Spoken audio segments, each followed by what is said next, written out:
Before we open this up to the audience, I want to also go back to something that Pamela talked about, and that's abstraction. Right now, at this moment, we have an extraordinary exhibit up at the Pennsylvania Academy of the Fine Arts on Norman Lewis. And you mentioned any number of really important abstract painters, such as Sam Gilliam and Jack Whitten.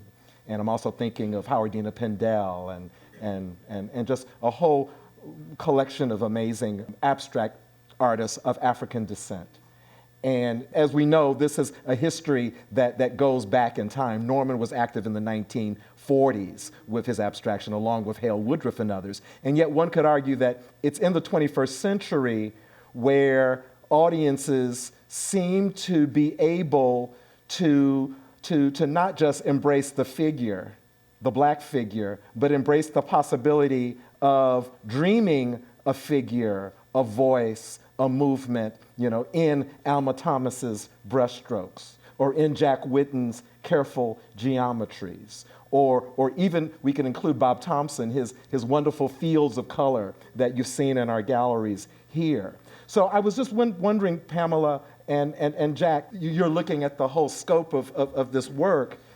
Black abstraction, could you say a little bit about how it functions in your kind of purview of collecting and of kind of imagining, black visuality? We have a really particular view. What our collection is roughly 100 artists, many, many, many more works than that, primarily painting, primarily abstraction.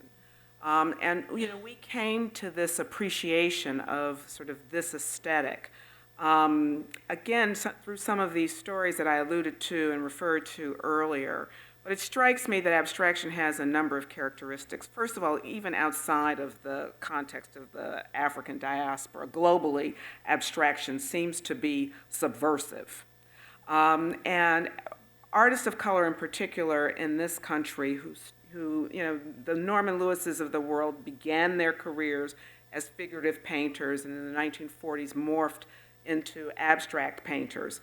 And they could not find validation from the curatorial and critical community because those communities, the art world at that time, really wanted to see artists of African descent making identifiably black work. And so it was not considered valid that, the humanity of these people, the fact that they're black was resident in the work. It was just up to the observer to unpack that.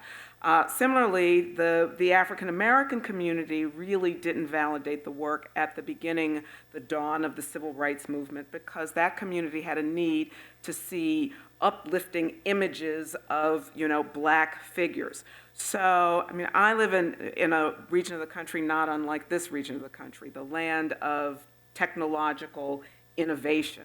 And it just struck me, at the time when we really began collecting, that these mostly guys were real innovators, they were real pioneers, they had no validation, they were true artists. And as I mentioned earlier, they had each other, they had communities of each other, a community of, the group. They had other artists in the broader world that gave them some validation to a certain extent, but there was no possibility really in the 1940s, 50s, and 60s to be commercially successful as an artist of color making abstraction. So you had to feel compelled to make the work. And so now it's a different day, and there's been sort of a generational change, but I think that's sort of where the work emanates from.